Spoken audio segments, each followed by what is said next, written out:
Hello, chess friends. Welcome back to another installment, and today we are continuing the coverage of the Road to the 2300 series. I must apologize for being away for some time. I've been under the weather, had the flu, been about a week now, but today I'm feeling better and I'm ready to share the continuing saga. So today I've been paired up against a 2300 rated player named Atash Kerimov. Well, okay, he was 2300 the time we played. Um, but it dropped a bit.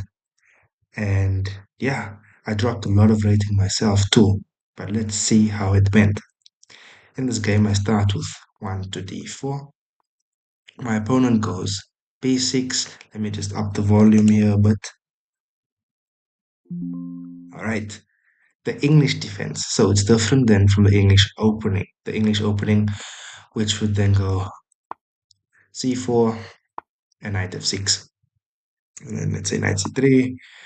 Standard when I play e5, maybe knight f3, and say bishop to b4. That's the Kramnik or the two knights of the English.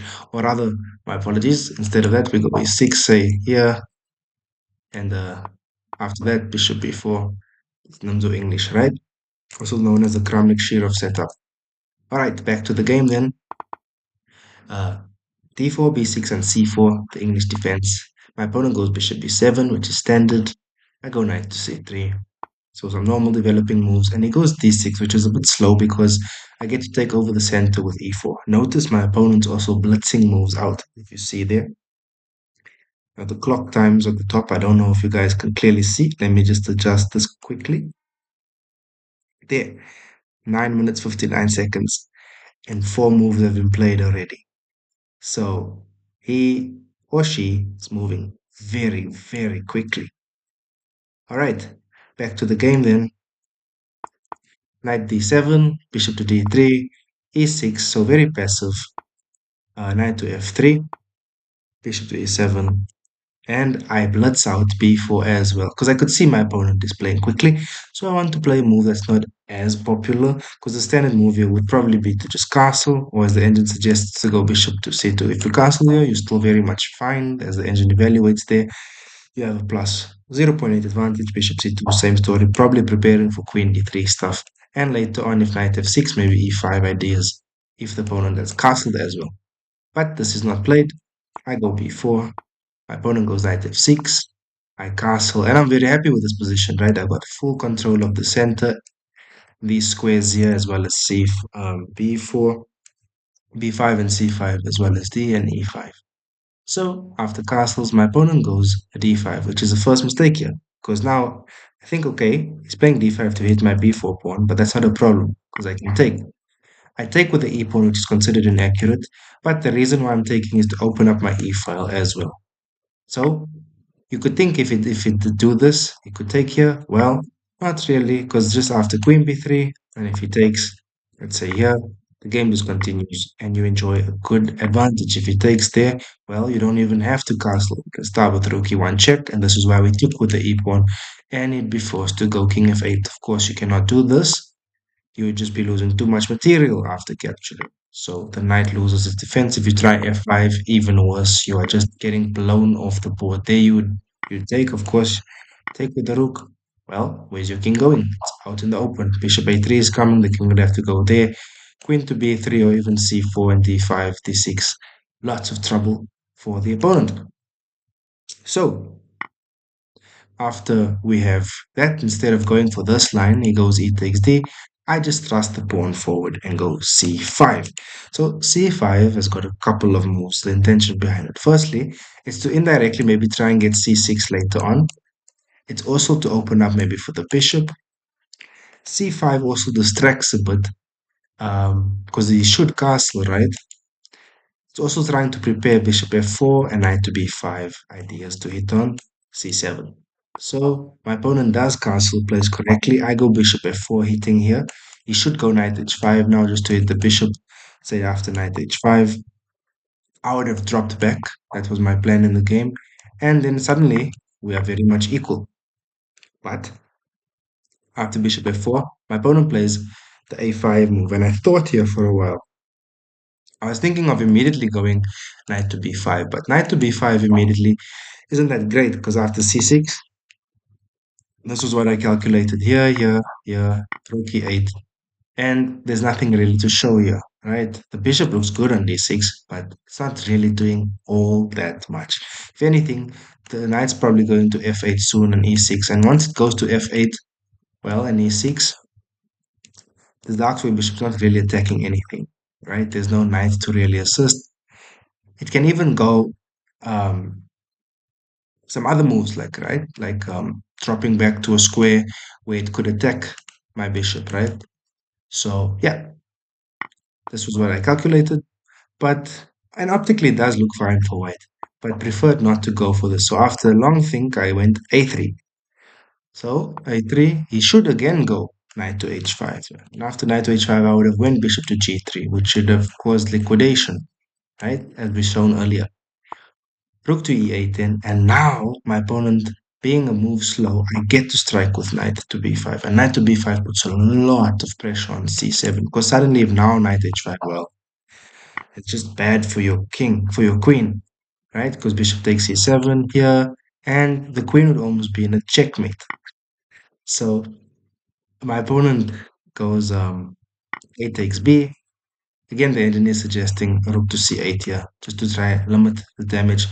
But after rook c8, c6 suddenly becomes an option, because if takes here, well, knight to a7, and you are losing the exchange, right? So this is also why the c5 move was played earlier, for ideas to get c6 if it occurred, because it just seems so appetizing, right? So my opponent goes a takes b, and I get this punch with bishop takes e7. The queen's only move now is queen to c8, right? And here I should go a takes b, right? Because a takes b would allow for these trades, right? And then some knight. Obviously, this is very bad for black, right? If takes here, let's see, this mouse is a bit slow. The game continues, right? But the main plan here and the aim is that I'm going for, instead of playing the correct engine move, I go c takes b. C takes b is a mistake, yes. And the reason why is because I'm trying to get the queen in a sort of checkmate, to sort of trap the queen. So my opponent goes b takes a. And this pass pawn did bother me for quite a bit in the game. And we'll see later on as we continue, because I spent a lot of time calculating some potential like tricks where the black pawn could run, or maybe not even, but how tricky it got, because my opponent ends up with a bishop here. But we'll get there. B takes a, and I go queen to d to c2. The reason I go queen to c2 then is to sort of allow a knight a7 idea, because let's say now I went h3 example, and he goes here. I do this. It's not that good because takes, and I lose this, right? And I'm not promoting anything, right? I mean, you can just take there. The position goes from bad to worse. But queen to c2, queen to c2 is there to actually protect this bishop, to allow knight a7 ideas. So my opponent's thinking, okay, maybe I'm trying to hit an h7. This is why he plays h6, which is not actually a blunder. My plan is not at all to go there, but it's in fact to guard here, to allow knight to a7, because now the queen is sort of in a checkmate, right? If you look at this, right, it can go nowhere, right?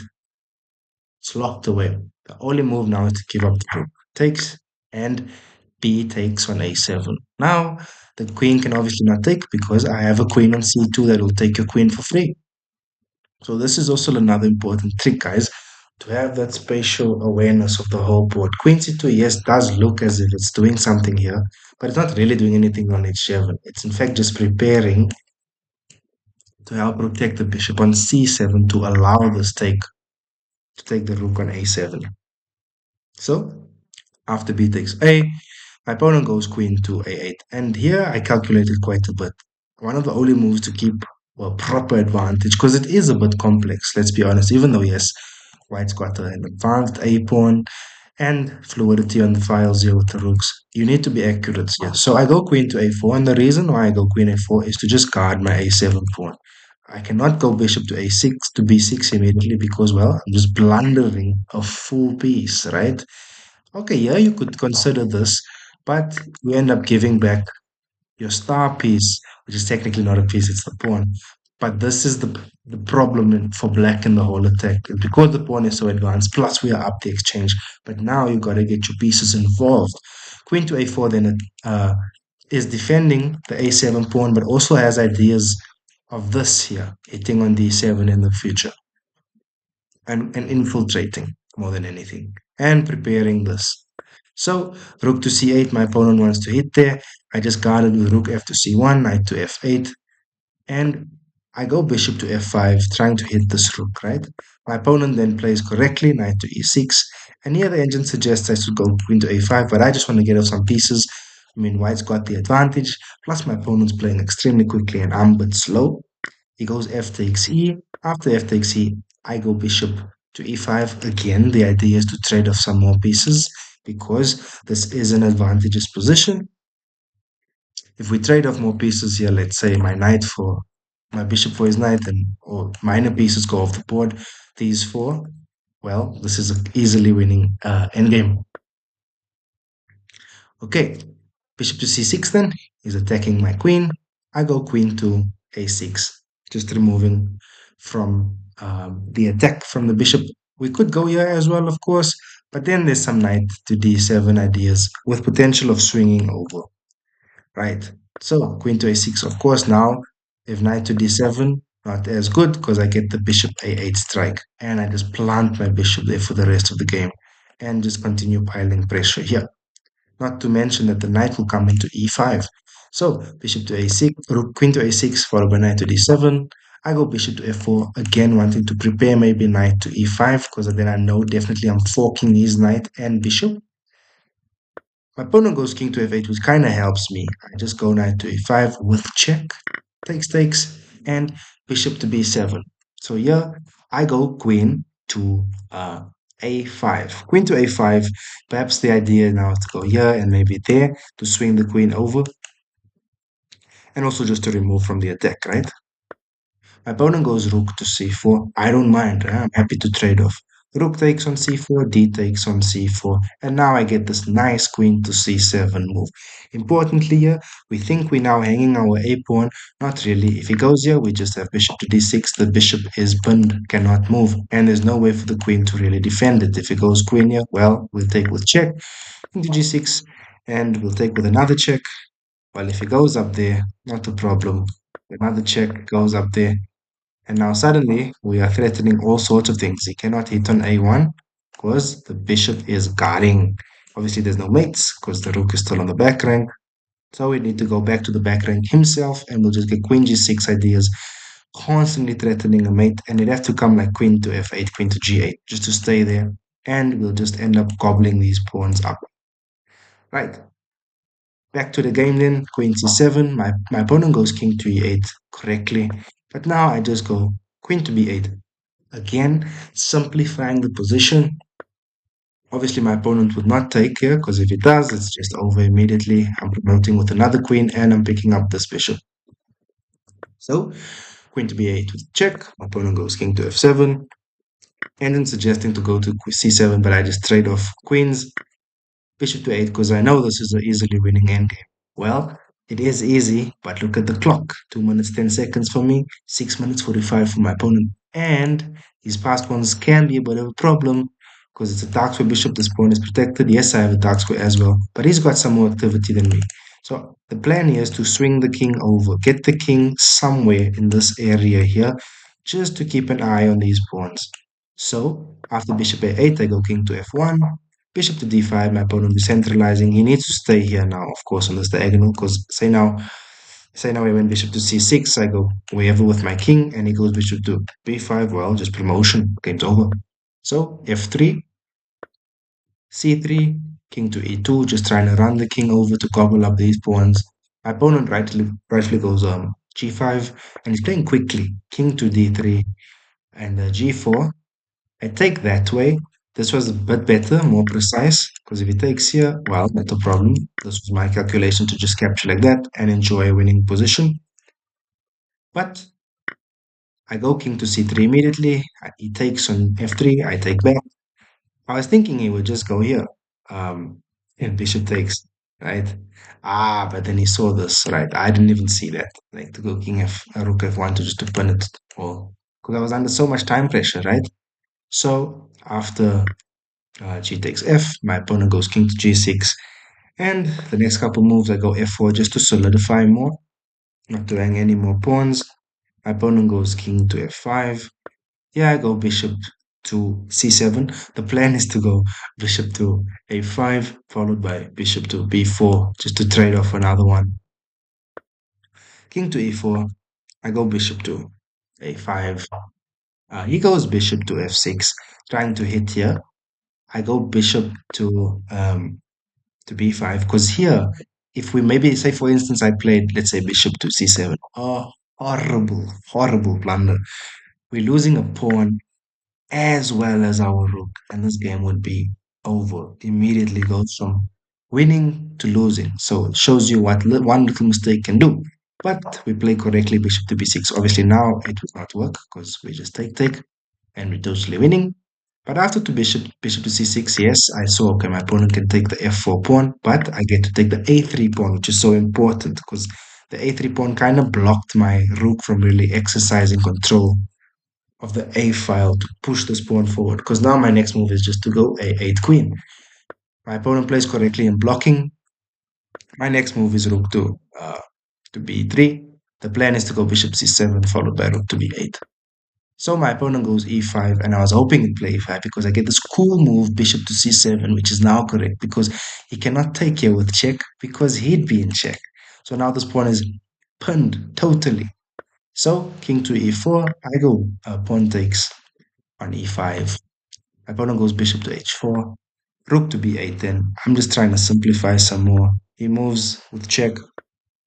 I go king to c2, bishop to d5, and now we just promote. My opponent played it out a bit, bishop to h4, I go e6, king f5. Yeah, and a couple more moves were played, and easy enough. We go king to d5 here, h3, and just promoted e7. Well, I was going to promote my opponent took, and I took his bishop. He goes king to g4. He played it out to mate, of course, because I think he thought he's going to flag me. But this is too simple. After king to f3, rook to g3, king to f2, rook takes h3. King to g2, dropped code, went up.